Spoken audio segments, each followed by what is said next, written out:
ಯೇಸು ಕ್ರಿಸ್ತನ ದಿವ್ಯನಾಮದಲ್ಲಿ ನಿಮ್ಮೆಲ್ಲರಿಗೂ ಶಾಲೋಮ್. ಬನ್ನಿ, ಈ ದಿನ 59ನೇ ಕೀರ್ತನೆಯನ್ನು ನಾವು ಧ್ಯಾನ ಮಾಡೋಣ. ಕೆಲವು ವಚನಗಳನ್ನು ಓದೋಣ ಬನ್ನಿರಿ. ನನ್ನ ದೇವರೇ, ನನ್ನ ಶತ್ರುಗಳ ಕೈಯಿಂದ ನನ್ನನ್ನು ಬಿಡಿಸು. ನನಗೆ ವಿರೋಧವಾಗಿ ಎದ್ದೇಳುವವರಿಗೆ ನನ್ನನ್ನು ತಪ್ಪಿಸಿ ಭದ್ರಸ್ಥಳದಲ್ಲಿರಿಸು. ಪಾಪ ಮಾಡುವಂಥವರ ಕೈಗಳಿಂದ ನನ್ನನ್ನು ತಪ್ಪಿಸಿ ರಕ್ಷಿಸು. ಕೊಲೆಪಾತಕರಿಂದ ನನ್ನನ್ನು ರಕ್ಷಿಸು. ಇಗೋ, ನನ್ನ ಪ್ರಾಣ ತೆಗೆಯಬೇಕೆಂದು ಅವರು ಹೊಂಚು ಹಾಕುತ್ತಾರೆ. ಯೆಹೋವನೇ, ನಾನು ನಿರ್ದೋಷಿಯೂ ನಿರಪರಾಧಿಯೂ ಅಲ್ಲವೇ? ಬೇಕಂತಲೇ ಬಲಿಷ್ಠರು ನನಗೆ ವಿರೋಧವಾಗಿ ಗುಂಪು ಕೂಡಿದ್ದಾರೆ. ನಿಷ್ಕಾರಣವಾಗಿ ನನ್ನ ಮೇಲೆ ಬೀಳಲು ಓಡಿಬಂದು ನಿಂತಿದ್ದಾರೆ. ಎದ್ದು ಬಂದು ಪರಾಂಬರಿಸಿ ನನಗೆ ಸಹಾಯ ಮಾಡು. ಸೇನಾಧೀಶ್ವರನಾದ ಯೆಹೋವನೇ, ಇಸ್ರಾಯೇಲ್ಯರ ದೇವರೇ, ನೀನು ಎಚ್ಚರವಾಗಿ ಎಲ್ಲ ಅನ್ಯಜನಾಂಗಗಳನ್ನು ದಂಡಿಸು. ದುಷ್ಟದ್ರೋಹಿಗಳಲ್ಲಿ ಒಬ್ಬನಿಗೂ ದಯೆ ತೋರಿಸಬೇಡ. ಅವರು ಪ್ರತಿ ಸಾಯಂಕಾಲ ಬಂದು ನಾಯಿಗಳಂತೆ ಗುರುಗುಟ್ಟುತ್ತಾ ಪಟ್ಟಣವನ್ನೆಲ್ಲ ಸುತ್ತುತ್ತಾರೆ. ಇಗೋ, ಅವರ ಬಾಯಿಗಳು ಎಷ್ಟೋ ಮಾತುಗಳನ್ನು ಕಕ್ಕುತ್ತವೆ. ಅವೆಲ್ಲ ಕತ್ತಿಗಳೇ. ಏನಂತೆ? ಅವರ ಮಾತುಗಳೆಲ್ಲ ಕತ್ತಿಗಳೇ. ರೈಟ್.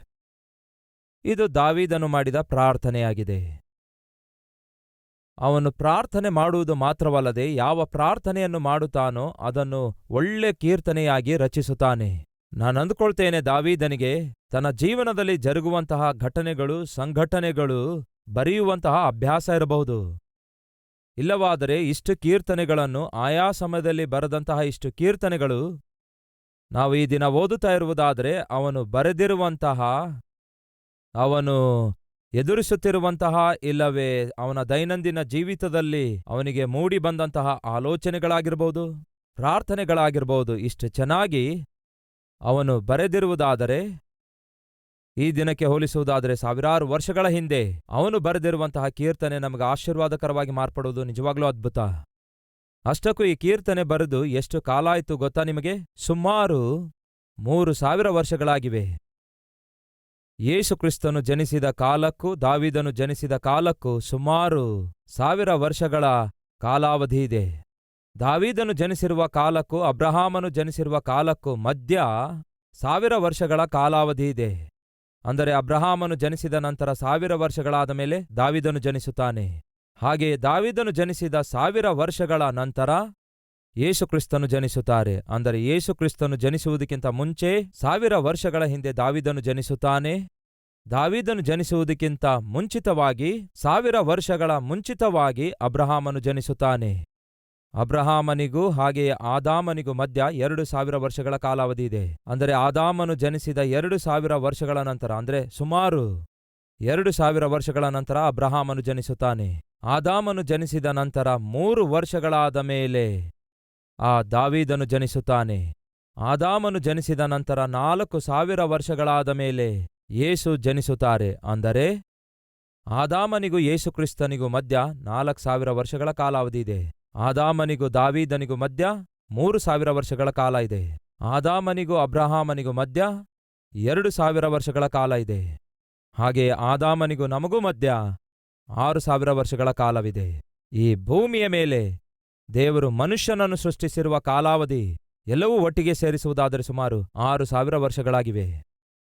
1,00,000 ವರ್ಷಗಳ ಹಿಂದಿನ ಬುರುಡೆ ದೊರಕಿದೆಯೆಂದು, 2 ಲಕ್ಷ ಹಿಂದೆ ಇರುವಂತಹ ಹಲ್ಲು ದೊರಕಿದೆಯೆಂದು ಕೆಲವರು ಹೀಗೆ ಹೇಳ್ತಾ ಇರ್ತಾರಲ್ಲವೇ? ಬರೀ ಸುಳ್ಮಾತು, ನಂಬಬೇಡಿ. ಈ ಲೋಕದಲ್ಲಿ ನಂಬಲು ಶಕ್ತವಾದದ್ದು ಯಾವುದಾದರೂ ಇರುವುದಾದರೆ ಅದು ಕೇವಲ ಪರಿಶುದ್ಧ ಸತ್ಯವೇದ.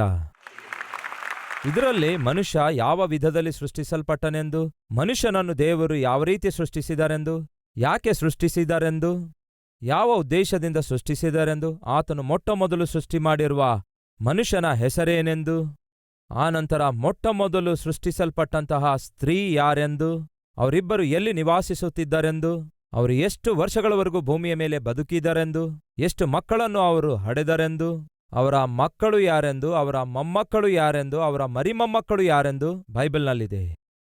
ಪ್ರಪಂಚದಲ್ಲಿಯೇ ಸೃಷ್ಟಿಸಲ್ಪಟ್ಟ ಮೊಟ್ಟಮೊದಲ ಮನುಷ್ಯ, ದೇವರು ಸೃಷ್ಟಿಸಿರುವ ಮೊಟ್ಟಮೊದಲ ಕುಟುಂಬ, ಆ ಕುಟುಂಬದಲ್ಲಿ ಹುಟ್ಟಿರುವಂತಹ ಮಕ್ಕಳು, ಅವರ ಹೆಸರುಗಳು, ಅವರು ಬದುಕಿರುವಂತಹ ಕಾಲ, ವರ್ಷಗಳ ಸಹಿತವಾಗಿ ಯಾವುದೇ ಗ್ರಂಥದಲ್ಲಿ ಈ ಭೂಮಿಯ ಮೇಲೆ ಲಿಖಿಸಲ್ಪಟ್ಟಿರುವುದಾದರೆ ಅದು ನಾನು ಹೀಗೆ ಹಿಡಿದುಕೊಂಡಿರುವಂತಹ ಪರಿಶುದ್ಧ ಸತ್ಯವೇದದಲ್ಲಿ ಮಾತ್ರ ಕಾಣಿಸುತ್ತದೆ. ದಾವೀದನು ಈ ಕೀರ್ತನೆ ಬರೆದ ಕಾಲ, ಈ ಕಾಲ ಹೋಲಿಸಿಕೊಳ್ಳುವುದಾದರೆ 3000 ವರ್ಷಗಳ ಹಿಂದೆ ಈ ಕೀರ್ತನೆಯನ್ನು ಬರೆದಿದ್ದಾನೆ. 59ನೆಯ ಕೀರ್ತನೆ ಯಾವಾಗ ಬರೆದಿರಬಹುದೆಂದು ನೋಡಿಕೊಳ್ಳೋಣ ಬನ್ನಿ. ದಾವೀದನನ್ನು ಕೊಲ್ಲುವುದಕ್ಕಾಗಿ ಸೌಲನು ಕಳಿಸಿದವರು ಮನೆಯ ಬಳಿಯಲ್ಲಿ ಹೊಂಚಿ ಹಾಕಿಕೊಂಡಿರುವಾಗ ಅವನು ರಚಿಸಿರುವ ಕೀರ್ತನೆ. ಈ ಕೀರ್ತನೆ ಯಾವಾಗ ಬರೆದಿದ್ದಾನೆ ಗೊತ್ತಾ? ದಾವೀದನು ಒಂದು ಸಂದರ್ಭದಲ್ಲಿ ತನ್ನ ಮನೆಗೆ ಬರ್ತಾನೆ. ಹಾಗೆ ತನ್ನ ಮನೆಗೆ ಬಂದಾಗ ಮನೆಯಲ್ಲಿರುವಂತಹ ದಾವೀದನನ್ನು ಕೊಲ್ಲಬೇಕೆಂದು ಸೌಲನು ತನ್ನ ಸೈನಿಕರನ್ನು ಕಳುಹಿಸುತ್ತಾನೆ. ಬಂದಂತಹ ಸೈನಿಕರು ಆ ಮನೆ ಸುತ್ತಲೂ ಹೊಂಚಿ ಹಾಕಿಕೊಂಡಿರುತ್ತಾರೆ. ಹೊರಗೆ ಬರಲಾರದೆ ಒಳಗೆ ಎಷ್ಟು ಕಾಲ ಇರ್ತಾನೆ? ಖಂಡಿತವಾಗಿ ದಾವೀದ ಹೊರಗೆ ಬರ್ತಾನೆ. ಹಾಗೆ ಅವನು ಹೊರಗೆ ಬಂದ ತಕ್ಷಣವೇ ಕೊಂದು ಹಾಕೋಣ ಎಂಬುದಾಗಿ ಅವರು ಕಾದುಕೊಂಡು ಕುಳಿತಿದ್ರು. ಮನೆಯ ಸುತ್ತಲಿರೋದೇನೋ ಶತ್ರುಗಳು, ಮನೆಯ ಒಳಗಡೆ ಇರೋದೇನೋ ದಾವೀದನು. ಈಗ ಅವನ ಮನೆಯ ಸುತ್ತಲೂ ಪ್ರಮಾದ ಹೊಂಚಿ ಹಾಕಿಕೊಂಡಿದೆ. ಈ ಕೀರ್ತನೆಯನ್ನು ನೀವು ಜಾಗ್ರತೆಯಿಂದ ಓದುವುದಾದರೆ ನಿಮಗೆ ಮೊದಲು ಕಾಣಿಸುವುದೇನೆಂದರೆ ದಾವೀದನ ಪ್ರಲಾಪ, ಎರಡನೇದಾಗಿ ಕಾಣಿಸುವುದೇನೆಂದರೆ ದಾವೀದನ ಪ್ರಮಾದ, ಮೂರನೇದಾಗಿ ಕಾಣಿಸುವುದೇನೆಂದರೆ ದಾವೀದನ ಪ್ರಾಣ ಅಪಾಯ, ನಾಲ್ಕನೇದಾಗಿ ಕಾಣಿಸುವುದೇನೆಂದರೆ ದಾವೀದನ ಪ್ರವಾದನೆ, ಐದನೇದಾಗಿ ಕಾಣಿಸುವುದೇನೆಂದರೆ ದಾವೀದನ ಪ್ರಸ್ತುತಿಸುವಿಕೆ. ಮೊದಲನೆಯದಾಗಿ ಪ್ರಲಾಪ, ಎರಡನೇದಾಗಿ ಪ್ರಮಾದ, ಮೂರನೇದಾಗಿ ಪ್ರಾಣಾಪಾಯ, ನಾಲ್ಕನೇದಾಗಿ ಪ್ರವಾದನೆ, ಐದನೇದಾಗಿ ಪ್ರತಿಯಾಗಿ ಸ್ತುತಿಸೋದು. ಈ 5 ವಿಷಯಗಳನ್ನು ನಿಮ್ಮೊಂದಿಗೆ ಬೇಗನೆ ಹಂಚಿಕೊಳ್ಳಲು ಪ್ರಯತ್ನಿಸ್ತೇನೆ. ಮೊದಲನೇದಾಗಿ ದಾವೀದನು ಪ್ರಲಾಪಿಸುತ್ತಿದ್ದಾನೆ, ಮೊರೆ ಇಡುತ್ತಾ ಇದ್ದಾನೆ, ಅಂದರೆ ಪ್ರಾರ್ಥನೆ ಮಾಡುತ್ತಿದ್ದಾನೆ. ಯಾಕೆ ಪ್ರಾರ್ಥನೆ ಮಾಡ್ತಿದ್ದಾನೆ? ಅದಕ್ಕೊಂದು ಕಾರಣ ಇದೆ. ಸಹೋದರ ಸಹೋದರಿಯರೇ, ಹೀಗೆ ಕೇಳುವುದರಿಂದ ಏನೂ ಅಂದ್ಕೊಳ್ಬೇಡಿ. ನಾವು ಕೆಲವೊಮ್ಮೆ ಸಭೆಗೆ ಹೋಗ್ತೇವಲ್ಲವೇ? ಯಾಕೆ ಹೋಗ್ತೇವೆ? ನಾವು ದೇವರ ಸನ್ನಿಧಿಯಲ್ಲಿ ಇರ್ತೇವಲ್ಲವೇ? ಯಾಕೆ ಇರ್ತೇವೆ? ನಾವು ಪ್ರಾರ್ಥನೆ ಮಾಡುತ್ತೇವಲ್ಲವೇ? ಯಾಕೆ ಪ್ರಾರ್ಥನೆ ಮಾಡ್ತೇವೆ? ಆ ಪ್ರಾರ್ಥನೆಯಲ್ಲಿ ಒಂದು ಗುರಿ ಏನಾದರೂ ಇದೆ ಅಂತೀರಾ? ನೀವು ಮಾಡುವ ಪ್ರಾರ್ಥನೆಯಲ್ಲಿ ಏನಾದರೂ ಗುರಿ ಇದೆಯಾ? ನೀವು ಮಾಡುವಂತಹ ಪ್ರಾರ್ಥನೆಯಲ್ಲಿ ಒಂದು ಗಮ್ಯ ಇದೆಯಾ? ನೀವು ಮಾಡುವ ಪ್ರಾರ್ಥನೆ ನಿಮಗೆ ನೆನಪಿರುತ್ತಾ? ನಿಮಗೆ ಜ್ಞಾಪಕವಿರುತ್ತಾ? ನಾವು ಮಾಡುವ ಪ್ರಾರ್ಥನೆಯಲ್ಲಿ ಬಹಳ ಸಂದರ್ಭಗಳಲ್ಲಿ ಗುರಿ ಇರಲ್ಲ. ನಾವು ಮಾಡುವ ಪ್ರಾರ್ಥನೆಯಲ್ಲಿ ಬಹಳ ಸಂದರ್ಭಗಳಲ್ಲಿ ಗಮ್ಯವೂ ಇರೋದಿಲ್ಲ. ಅಷ್ಟೇ ಅಲ್ಲ, ನಾವು ಮಾಡುವ ಪ್ರಾರ್ಥನೆ ನಮಗೇ ನೆನಪಿರಲ್ಲ. ಇದು ನಮ್ಮ ಪ್ರಾರ್ಥನೆ ವಿಧಾನ ಆಗಿದೆ. ಆದರೆ ದಾವೀದನು ಒಂದು ಪ್ರಾರ್ಥನೆ ಮಾಡುವುದಾದರೆ ಅದಕ್ಕೊಂದು ಗುರಿ ಇರುತ್ತೆ, ಒಂದು ಗಮ್ಯ ಇದೆ, ಒಂದು ಗುರುತು ಇದೆ. ಅವನು ಪ್ರಾರ್ಥನೆ ಮಾಡ್ತಿದ್ದಾನೆ. ಏನೆಂದು ಪ್ರಾರ್ಥನೆ ಮಾಡ್ತಿದ್ದಾನೆ? ಸಾಧಾರಣವಾಗಿ ಕೆಲವೊಮ್ಮೆ ನಾವು ಪ್ರಾರ್ಥನೆ ಮಾಡುವಾಗ ಆ ಪ್ರಾರ್ಥನೆ ಸ್ವಲ್ಪವೂ ಕೂಡ ಅರ್ಥಗರ್ಭಿತವಾಗಿರಲ್ಲ. ಹಲೆಲುಯ ಹಲೆಲುಯ ಹಲೆಲುಯ ಹಲೆಲುಯ ಎಂದು ಅರ್ಧ ಗಂಟೆವರೆಗೂ ಹೇಳಿದ ಹೊರತು ಸ್ಟಾರ್ಟ್ ಆಗೋದಿಲ್ಲ ಗಾಡಿ. ಹೀಗೆ ಹೇಳ್ತಿರುವುದರಿಂದ ದಯವಿಟ್ಟು ಯಾರು ಅಪಾರ್ಥ ಮಾಡಿಕೊಳ್ಳಬೇಡಿ. ಯಾಕೆ ಆ ರೀತಿಯಾಗಿ hallelujah hallelujah hallelujah hallelujah hallelujah ಸ್ತೋತ್ರ ಸ್ತೋತ್ರ ಸ್ತೋತ್ರ ಸ್ತೋತ್ರ ಸ್ತೋತ್ರ ಸ್ತುತಿ ಸ್ತುತಿ ಸ್ತುತಿ ಸ್ತುತಿ ಸ್ತುತಿ ಸುತ್ತಿ ಸುತ್ತಿ ಸುತ್ತಿ ಸುತ್ತಿ ಸುತ್ತಿ ಎಂದು ಯಾಕೆ ಹೇಳ್ತೇವೆ ನಾವು? ಕರ್ತನನ್ನು ಸ್ತುತಿಸಬೇಕಾದ್ರೆ ಒಂದು ಕಾರಣ ಹೇಳಿ. ಕರ್ತನೇ, ಈ ದಿನ ನನಗೆ ಒಳ್ಳೆ ಆರೋಗ್ಯ ಕೊಟ್ಟಿದ್ದೀರಿ, ಅದಕ್ಕಾಗಿ ನಿಮ್ಮನ್ನು ಸ್ತುತಿಸ್ತೇನೆ ಅನ್ನುವುದು ಒಂದು ಪದ್ಧತಿ. ಈ ದಿನ ನನಗೆ ಸಜೀವವಾಗಿಟ್ಟಿದೆಯಲ್ಲ ದೇವರೇ, ಅದಕ್ಕಾಗಿ ನಿನಗೆ ವಂದನೆ ಸಲ್ಲಿಸ್ತೇನೆ ಅನ್ನುವುದು ಒಂದು ಪದ್ಧತಿ. ಅಷ್ಟಕ್ಕೂ ಹಾಲೆಲುಯ ಅಂದ್ರೆ ಅರ್ಥ ಗೊತ್ತಾ? ಪ್ರೈಸ್ ಈ ದ ಲಾರ್ಡ್, ಅಂದರೆ ಕರ್ತನನ್ನು ಸ್ತುತಿಸಿರಿ ಎಂದರ್ಥ. ಪರಲೋಕದಲ್ಲಿ ದೇವದೂತರು ಹಲ್ಲೇಲುಯಾ ಅಂದಿದ್ದಾರೆ, ಕರ್ತನನ್ನು ಸ್ತುತಿಸಿರಿ ಅಂದಿದ್ದಾರೆ. ಪ್ರೈಸ್ ಈ ದ ಲಾರ್ಡ್, ನೀವು ಕರ್ತನನ್ನು ಸ್ತುತಿಸಿರಿ, ಅದನ್ನೇ ಸಿಂಪ್ಲಿಫೈ ಆಗಿ ಮಾಡಿ ಪ್ರೈಸ್ ದ ಲಾರ್ಡ್ ಅನ್ನುತ್ತಾರೆ. ವಾಸ್ತವದಲ್ಲಿ ಆ ಪದ ಇರುವುದು ಪ್ರೈಸ್ ಈ ದ ಲಾರ್ಡ್, ಅಂದರೆ ಪ್ರೈಸ್ ಅಂದರೆ ಸ್ತುತಿ, E Y E. Old English ಪ್ರಕಾರ ಇ ವೈ ಇ ಅಂದರೆ ನೀವು, ಅಂದರೆ ನೀವು ಕರ್ತನನ್ನು ಸ್ತುತಿಸಿರಿ ಎನ್ನುವುದು ಅದರ ಅರ್ಥ. ಹಾಗಾದ್ರೆ ಎಲ್ಲರೂ ಸೇರಿ ಹಲ್ಲೆಲೂಯ ಹಲ್ಲೆಲೂಯ ಹಲ್ಲೆಲೂಯ ಎನ್ನುವುದಾದ್ರೆ ಅದರ ಅರ್ಥ ಏನು ಹೇಳಿ? ನೀವು ಕರ್ತನನ್ನು ಸ್ತುತಿಸಿರಿ, ನೀವು ಕರ್ತನನ್ನು ಸ್ತುತಿಸಿರಿ, ನೀವು ಕರ್ತನನ್ನು ಸ್ತುತಿಸಿರಿ. ಅರ್ಧ ಗಂಟೆ ಇದೇ ಹೇಳಿದ್ರೆ ಅದರಲ್ಲಿ ಅರ್ಥ ಏನಿದೆ ಹೇಳಿ? ಸೊ ಯಾವಾಗಲೇ ಆಗಲಿ ನಾವು ಕರ್ತನನ್ನು ಸ್ತುತಿಸುವಾಗ ಯಾಕೆ ಸ್ತುತಿಸುತ್ತಿದ್ದೇವೆ? ಕಾರಣ ಹೇಳಿ ಕರ್ತನನ್ನು ಸ್ತುತಿಸುವುದಾದ್ರೆ ಒಳ್ಳೆಯದು. ನಿಮ್ಗೆ ಯಾರಾದರೂ ಸಹಾಯ ಮಾಡಿದಾರಂದ್ಕೊಳ್ಳಿ, ಒಂದು 10,000 ರೂಪಾಯಿ ಸಾಲ ಕೊಟ್ಟಿದ್ದಾರಂದ್ಕೊಳ್ಳಿ. ನೀವು ಅವರ ಬಳಿಗೆ ಹೋಗಿ ಕೃತಜ್ಞತೆ ತಿಳಿಯಪಡಿಸಬೇಕಾದಾಗ ಜ್ಞಾಪಕ ಮಾಡಿಕೊಳ್ತೀರಲ್ಲವೇ? ಸರಿಯಾದ ಸಮಯಕ್ಕೆ ಬಂದು ಸಹಾಯ ಮಾಡಿದಿರಿ, ನೀವು ಕೊಟ್ಟ 10,000 ರೂಪಾಯಿಗಾಗಿ ನಿಮಗೆ ತುಂಬು ಹೃದಯದ ಕೃತಜ್ಞತೆ ಎಂದು ಹೇಳ್ತೀರೋ ಇಲ್ಲವೋ? ಹೇಳ್ತೀರಾ? ಇಲ್ಲವೇ ಸುಮ್ಮನೆ ಹೋಗಿ ಥ್ಯಾಂಕ್ಸ್ ರೀ. ಎದಕ್ಕೆ ಥ್ಯಾಂಕ್ಸ್ ರೀ? ಎದಕ್ಕಾಗಿ ಥ್ಯಾಂಕ್ಸ್ ರೀ? ಹಲೋ, ಎದಕ್ಕಾಗಿ? ಅಯ್ಯೋ ಥ್ಯಾಂಕ್ಸ್ ರೀ. ಯಾಕೆ, ಏನಾಯ್ತು ನಿಮಗೆ? ಥ್ಯಾಂಕ್ಸ್ ರೀ. ನಿಮ್ಮಾನ್ಸಿಂದ ಏನಾದರೂ ಬರ್ತಾ ಇಲ್ವಲ್ಲ ನೀವು ಎಂದು ಕೇಳ್ತಾರಲ್ಲವೇ? ಏನು ಅರ್ಥ ಆಯ್ತು? ಯಾರಾದರೂ ನಿಮಗೆ ಸಹಾಯ ಮಾಡಿದ್ರೆ ಥ್ಯಾಂಕ್ಸ್ ಹೇಳ್ತೀರಲ್ಲವೇ? ಇಲ್ಲವೇ ಅವರು ಭೇಟಿಯಾದಾಗ ನೀವು ಥ್ಯಾಂಕ್ಸ್ ಹೇಳಬೇಕಾದ್ರೆ ಒಂದು ಕಾರಣ ಬೇಕಾಗುತ್ತೆ. ಆ ದಿವಸ ನೀವು ಟೈಮ್ಗೆ ಬಂದು 10,000 ಕೊಟ್ಟಿದ್ದಕ್ಕೆ ನಮ್ಮ ಮಗ ಎಕ್ಸಾಮ್ ಕಟ್ಟಲು ಸಾಧ್ಯವಾಯಿತು, ಥ್ಯಾಂಕ್ಸ್ ಅನ್ನುತ್ತೀರಿ. ಅದು ಕೃತಜ್ಞತೆ ಎಂದರೆ. ಸೊ ನೀವು ದೇವರ ಸನ್ನಿಧಿಗೆ ಬರುವಾಗ ಮರೆಯಬೇಡಿ, ನನ್ನ ಮನವೇ ಯೆಹೋವನನ್ನು ಕೊಂಡಾಡು. ನಂತರ ಏನಿದೆ ಹೇಳಿ? ನನ್ನ ಅಂತರಂಗದಲ್ಲಿರುವ ಸರ್ವೇಂದ್ರಿಗಳೇ ಆತನು ಮಾಡಿರುವ ಮತ್ತೇನು ಉಪಕಾರಗಳಲ್ಲಿ ಒಂದನ್ನು ಮರೆಯಬೇಡಿರಿ. ನಾವು ಮರೆತು ಹೋಗಿರುವುದರಿಂದ ಸುಮ್ಮನೆ ಥ್ಯಾಂಕ್ಸ್ ಅಯ್ಯ, ಥ್ಯಾಂಕ್ಸು ಥ್ಯಾಂಕ್ಸು ಥ್ಯಾಂಕ್ಸ್ ಅನ್ನುತ್ತೇವೆ. ಯಾಕೆ ಥ್ಯಾಂಕ್ಸ್ ಹೇಳ್ತಾ ಇದ್ದೀರಿ ನೀವು? ಯಾಕೆ ಸ್ತೋತ್ರ ಅನ್ನುತ್ತಾ ಇದ್ದೀರಿ? ಯಾಕೆ ಸ್ತುತಿ ಸಲ್ಲಿಸುತ್ತಾ ಇದ್ದೀರಿ? ಮರ್ತೋಗಿದ್ದೀರಿ ನೀವು. ಕಾರಣ ಹೇಳ್ರಿ. ನಾನು ಹೇಳುವಂತಹ ಈ ವಿಷಯಗಳು ಪ್ರಾಮುಖ್ಯವಾಗಿ ಕಲ್ವರಿ ಟೆಂಪಲ್ ಸದಸ್ಯರಿಗೆ ಹೇಳ್ತಿದ್ದೇನೆ. ಇತರ ಸಭೆಗಳಲ್ಲಿ, ಇತರ ಡಿನಾಮಿನೇಷನ್ಸ್ಗಳಲ್ಲಿ ಅವರು ಯಾವ ರೀತಿಯಾಗಿ ಕರ್ತನನ್ನು ಸ್ತುತಿಸುತ್ತಾರೋ, ಇಲ್ಲವೇ ಯಾವ ರೀತಿಯಾಗಿ ಸ್ತುತಿಸಬೇಕೆಂದು ಕಲಿಸಲಾಗಿದೆಯೋ ಅದು ಅವರಿಗೆ ಸಂಬಂಧಪಟ್ಟದಾಗಿದೆ. ಹಾಗಾಗಿ ಯಾರೂ ಅಪಾರ್ಥ ಮಾಡಿಕೊಳ್ಳಬೇಡಿ. ಆದರೆ ಕಲ್ವರಿ ಟೆಂಪಲ್ನಲ್ಲಿರುವಂತಹ ದೇವರು ನನಗೆ ಕೊಟ್ಟಿರುವ ವಿಶ್ವಾಸಿಗಳೊಂದಿಗೆ ಹಂಚಿಕೊಳ್ತಿದ್ದೇನೆ. ಕಲ್ವರಿ ಟೆಂಪಲ್ ಸಭೆಯೇ, ನೀವು ಕರ್ತನನ್ನು ಸ್ತುತಿಸುವಾಗ ಖಂಡಿತವಾಗಿ ಕರ್ತನು ಮಾಡಿರುವ ಉಪಕಾರಗಳನ್ನು ಜ್ಞಾಪಕ ಮಾಡಿಕೊಳ್ಳಿರಿ. ನಾವು ಆತನು ಮಾಡಿದ ಉಪಕಾರಗಳನ್ನು ಜ್ಞಾಪಕ ಮಾಡಿಕೊಂಡು ಸ್ತುತಿಸುವುದಾದರೆ ಆತನು ಸಂತೋಷಿಸುತ್ತಾನೆ. ಪ್ರಾರ್ಥನೆ ಮಾಡ್ತಿದ್ದಾನೆ ದಾವೀದನು. ಅವನಿಗಿರುವ ಪರಿಸ್ಥಿತಿಯ ನಿಮಿತ್ತ ಅವನು ಪ್ರಾರ್ಥನೆ ಮಾಡ್ತಾನೆ. ಹೇಗೆ ಪ್ರಾರ್ಥನೆ ಮಾಡಿದಾನೆ? ಒಂದು ಗುರಿಯುಳ್ಳವನಾಗಿ ಪ್ರಾರ್ಥನೆ ಮಾಡಿದಾನೆ. ಅದಕ್ಕೆ ಹೇಳ್ತಿದ್ದೇನೆ, ನಾವು ಪ್ರಾರ್ಥನೆ ಮಾಡುವಾಗ, ಪ್ರಾಧೇಯ ಪಡುತ್ತಿರುವಾಗ, ಪ್ರಲಾಪಿಸುತ್ತಿರುವಾಗ ಖಂಡಿತವಾಗಿ ನಮ್ಮದೇ ಆದ ಒಂದು ಗುರಿ ಇರಬೇಕು, ಗಮ್ಯ ಇರಬೇಕು. ನಾವು ಮಾಡಿದ ಪ್ರಾರ್ಥನೆ ನಮಗೆ ನೆನಪಿರಬೇಕು. ಮರ್ತು ಹೋಗ್ತೇವೆ, ನಾವು ಪ್ರಾರ್ಥನೆ ಮಾಡ್ತೇವೆ, ಮರೆಯುತ್ತೇವೆ. ಆದರೆ ನಿಮಗೊಂದು ಶುಭವಾರ್ತೆ ಹೇಳ್ತೇನೆ ಕೇಳಿ. ನಾವು ಮಾಡಿದಂತಹ ಪ್ರಾರ್ಥನೆ ನಾವು ಮರೆತು ಹೋಗಬಹುದೇನೋ, ಆದರೆ ನಮ್ಮ ಪ್ರಾರ್ಥನೆಯನ್ನು ಕೇಳಿದ ದೇವರು ನಮ್ಮ ಪ್ರಾರ್ಥನೆಯನ್ನು ಮಾತ್ರ ಮರೆಯುವುದೇ ಇಲ್ಲ.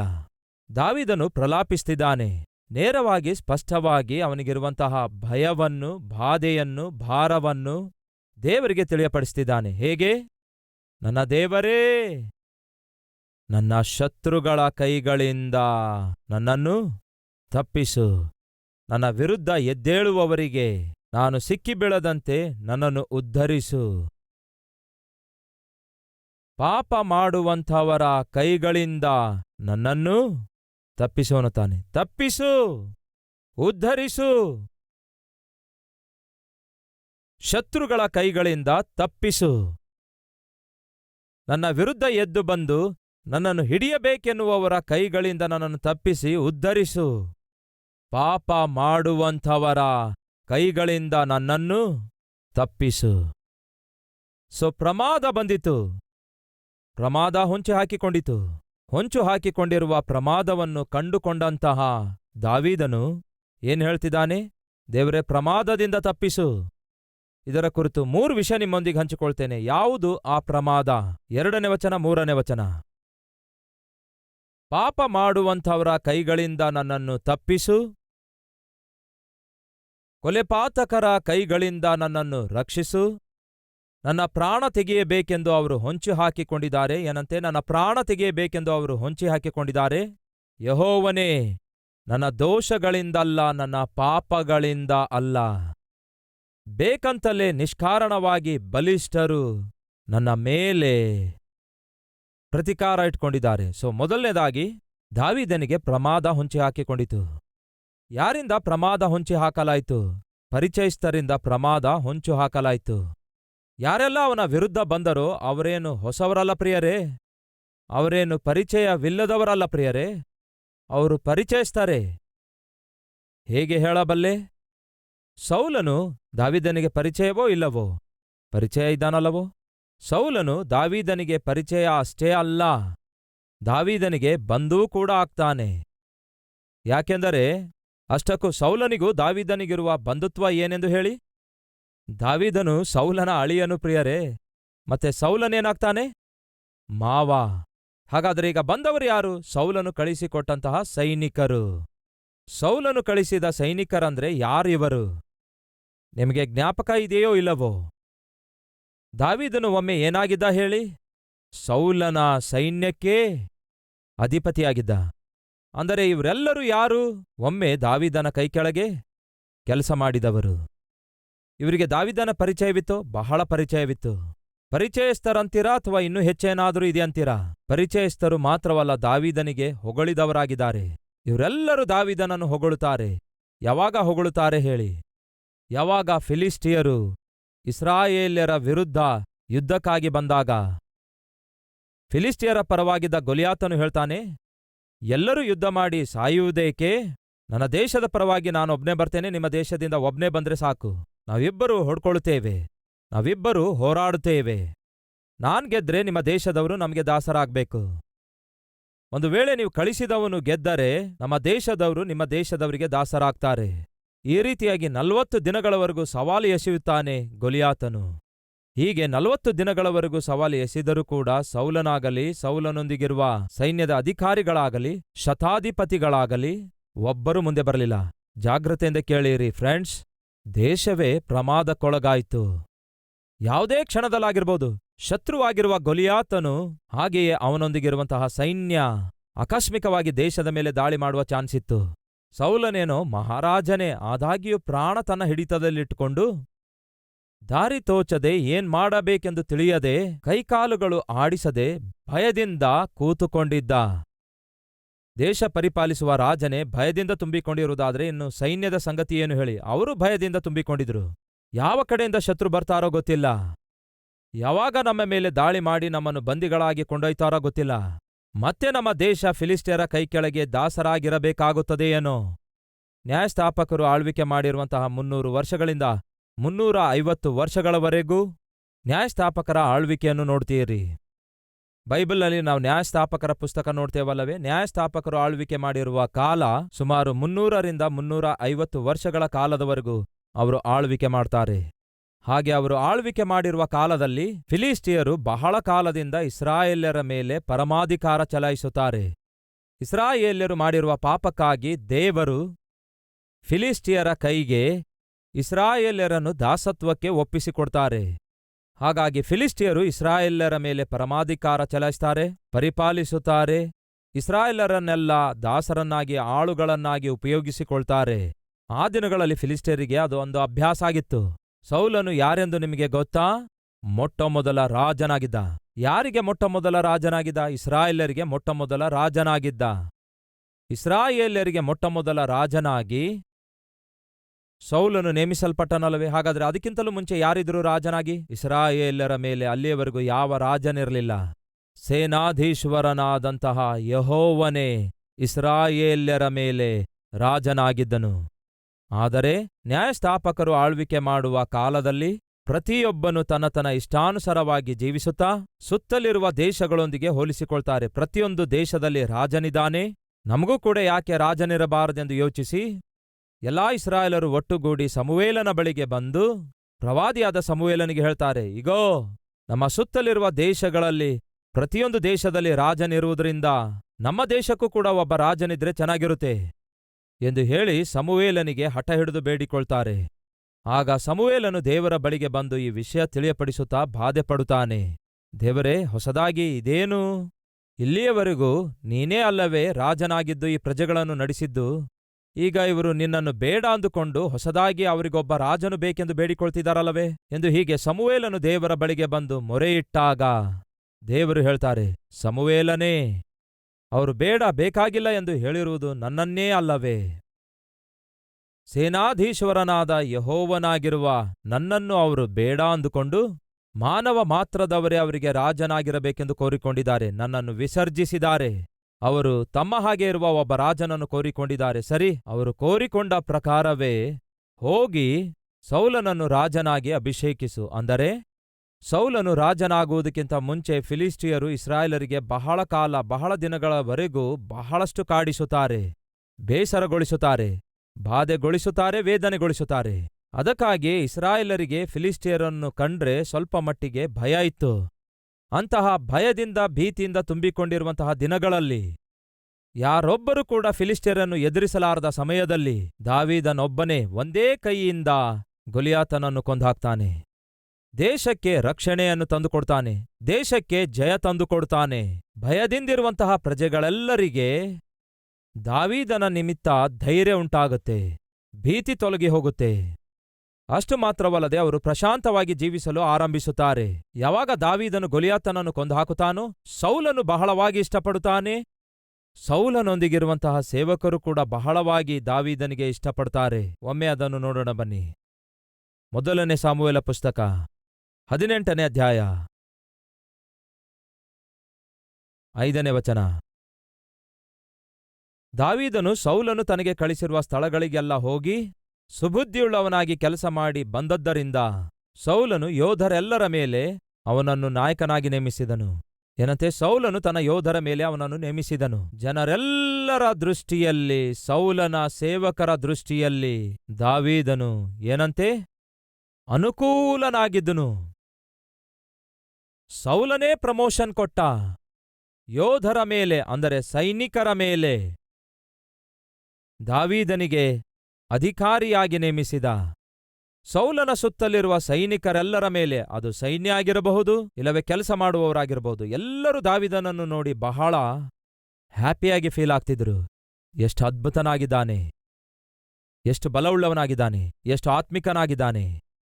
ಅದಕ್ಕಿಂತ ಮುಂಚೆ ನಾವು ನೋಡ್ತೇವಲ್ಲವೇ, ಸೌಲನಿಗೆ ದೆವ್ವ ಹಿಡಿದಾಗ, ಸೌಲನಿಗೆ ದುರಾತ್ಮ ಹಿಡಿದಾಗ ಸೌಲನ ಬಳಿಯಲ್ಲಿರುವ ಸೇವಕರು ದಾವೀದನ ಕುರಿತು ಸಾಕ್ಷಿ ಕೊಡುತ್ತಾರೆ. ಎಂತಹ ಸಾಕ್ಷಿ ಕೊಡ್ತಾರೆ ಗೊತ್ತಾ? ನೋಡೋಣ ಬನ್ನಿ. ದಾವೀದನ ಕುರಿತಾಗಿ ಸಾಧಾರಣವಾಗಿ ಆ ದಿನಗಳಲ್ಲಿ ಇದ್ದ ಸಾಕ್ಷಿ ಏನಾಗಿತ್ತು? ಓದುತ್ತಿದ್ದೇನೆ 18ನೇ ವಚನ. ಅರಸನೇ, ಚಿತ್ತೈಸು, ಬೆತ್ಲೆಹೇಮಿನವನಾದ ಈಶಾಯನ ಮಗನಲ್ಲಿ ಒಬ್ಬನನ್ನು ನೋಡಿದ್ದೇವೆ. ಮುಂದೆ ನೋಡಿ. ಅವನು ಚಮತ್ಕಾರದಿಂದ ವಾದ್ಯ ಬಾರಿಸಬಲ್ಲನು. ಅವನು ಬಹುಶೂರನಾಗಿದ್ದಾನೆ, ಯುದ್ಧಶಾಲಿಯಾಗಿದ್ದಾನೆ, ವಾಕ್ಚಾತುರ್ಯನಾಗಿದ್ದಾನೆ, ಸುಂದರನೂ ಆಗಿದ್ದಾನೆ ಮತ್ತು ಯೆಹೋವನ ಅನುಗ್ರಹವನ್ನು ಹೊಂದಿದವನಾಗಿದ್ದಾನೆ. ಇದು ದಾವೀದನ ಕುರಿತು ಕೊಟ್ಟ ಸಾಕ್ಷಿಯಾಗಿದೆ. ದಾವೀದನ ಕುರಿತು ಪ್ರಜೆಗಳಲ್ಲಿ ಒಂದು ಅದ್ಭುತವಾದ ಅಭಿಪ್ರಾಯವಿತ್ತು. ಅದೇ ಅಭಿಪ್ರಾಯವನ್ನು ಸೌಲನಿಗೆ ತಿಳಿಯಪಡಿಸ್ತಾರೆ. ಪ್ರಜೆ ಏನ್ ಅಂದುಕೊಳ್ತಾ ಇದ್ರೋ ದಾವೀದನು ಎಕ್ಸಾಕ್ಟ್ ಆಗಿ ಹಾಗೆ ಜೀವಿಸ್ತಾನೆ. ಪ್ರಿಯ ಸಹೋದರ ಸಹೋದರಿಯರೇ, ಇದು ಬಹಳ ಪ್ರಾಮುಖ್ಯವಾಗಿದೆ. ನನ್ನ ಕುರಿತು ನೀವು ಬಹಳಷ್ಟು ಆಲೋಚಿಸಬಹುದು. ಅಂದರೆ ನನ್ನ ಕುರಿತಾಗಿ ನಿಮಗೊಂದು ಅಭಿಪ್ರಾಯವಿದ್ದಿರಬಹುದು. ಸತೀಶ್ ಕುಮಾರ್ ಅಂದ್ರೆ XYZ. ಆ ರೀತಿ ಯಾವ ಅಭಿಪ್ರಾಯ ನೀವುಳ್ಳವರಾಗಿದ್ದೀರೋ ಅದೇ ಅಭಿಪ್ರಾಯಕ್ಕೆ ಅನುಗುಣವಾಗಿ ಆತ್ಮೀಕನಾಗಿ ನಾನು ಜೀವಿಸುವಂಥದ್ದು ದೇವರಿಗೆ ಮಹಿಮೆ ತರುತ್ತೆ, ನನಗೆ ಆಶೀರ್ವಾದಕರವಾಗಿರುತ್ತೆ. ಹಾಗೆಯೇ ನಿಮ್ಮ ಕುರಿತಾಗಿ ನಿಮ್ಮ ಸ್ನೇಹಿತರಾಗಿರ್ಬೋದು, ಬಂಧುಗಳಾಗಿರ್ಬೋದು, ನೀವು ಉದ್ಯೋಗ ಮಾಡುವ ಸ್ಥಳದಲ್ಲಿ ನಿಮ್ಮನ್ನು ಗಮನಿಸಿದವರಾಗಿರ್ಬೋದು, ನಿಮ್ಮ ಕುರಿತು ಒಂದು ಒಳ್ಳೆ ಅಭಿಪ್ರಾಯವುಳ್ಳವರಾಗಿರಬಹುದು. ಇವರು ಬಹಳ ಒಳ್ಳೆ ಆತ್ಮಿಕರು, ಇವನು ಬಹಳ ಪರಿಶುದ್ಧನು, ಈಕೆ ಬಹಳ ಆತ್ಮಿಕಳು, ಇವರು ಬಹಳ ಒಳ್ಳೆಯವರಾಗಿದ್ದಾರೆ. ಅದೇ ರೀತಿ ನಿಮ್ಮ ಸುತ್ತಲಿರುವವರು ನಿಮ್ಮ ಕುರಿತು ಯಾವ ಅಭಿಪ್ರಾಯವುಳ್ಳವರಾಗಿದ್ದಾರೆಂದು ಒಮ್ಮೆ ಆಲೋಚಿಸಿ ನೋಡಿ.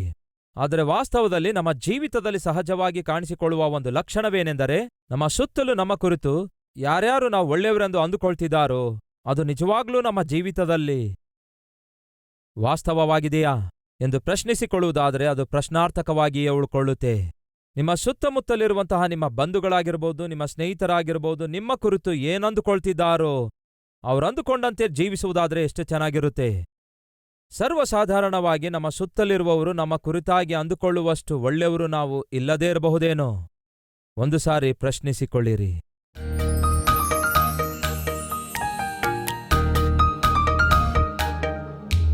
ಮಹಾಪರಿಶುದ್ಧನಾದ ಪ್ರೀತಿಯುಳ್ಳ ತಂದೆಯೇ, ಬಹು ನೇರವಾಗಿ ಸ್ಪಷ್ಟವಾಗಿ ದಾವೀದನು ಮಾಡಿರುವ ಪ್ರಾರ್ಥನೆಯ ಮೂಲಕ ನಮ್ಮೊಂದಿಗೆ ಮಾತಾಡಿದಕ್ಕಾಗಿ ವಂದನೆಗಳು, ಸ್ತುತಿ, ಸ್ತೋತ್ರಗಳು ದೇವರೇ.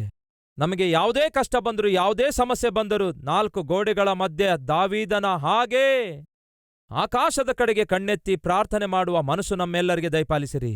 ಶತ್ರು ಎಷ್ಟೇ ಬಲಿಷ್ಠವಾಗಿದ್ದರೂ, ಎಷ್ಟೇ ದೊಡ್ಡ ಸಂಖ್ಯೆಯಲ್ಲಿ ಬಂದರೂ, ದೇವರೇ, ನಾವು ಮಾಡುವಂತಹ ಪ್ರಾರ್ಥನೆ ನೀವು ಲಾಲಿಸುವ ದೇವರಾಗಿದ್ದೀರಿ. ನಾವು ಹೊಂದಿಕೊಂಡಿರುವ ಕಷ್ಟ ಎಷ್ಟೇ ತೀವ್ರವುಳ್ಳದಾಗಿದ್ದರೂ, ನಮಗೆ ಭಯ ಹುಟ್ಟಿಸುವಂತಹ ಪರಿಸ್ಥಿತಿ ದೇವರೇ ಎಷ್ಟೇ ಬಲವುಳ್ಳದಾಗಿದ್ದರೂ, ಇವೆಲ್ಲವುಗಳಿಗಿಂತಲೂ ದೇವರೇ ನೀವೇ ಉನ್ನತವಾಗಿದ್ದೀರಿ. ಇವೆಲ್ಲವುಗಳಿಗಿಂತ ದೇವರೇ ನೀವೇ ಶ್ರೇಷ್ಠವಾಗಿದ್ದೀರಿ. ನಿಮಗೆ ದೇವರೇ, ನಿಮಗೆ ನಮಗಿರುವ ಪ್ರತಿ ಅವಶ್ಯಕತೆಗಳನ್ನು ಒಪ್ಪಿಸಿಕೊಟ್ಟು ಪ್ರಶಾಂತವಾಗಿ ಜೀವಿಸುವ ಕೃಪೆ ದಯಪಾಲಿಸಿರೆಂದು ಯೇಸುವಿನ ನಾಮದಲ್ಲಿ ಬೇಡಿ ಹೊಂದಿದ್ದೇವೆ ತಂದೆಯೇ, ಆಮೇನ್.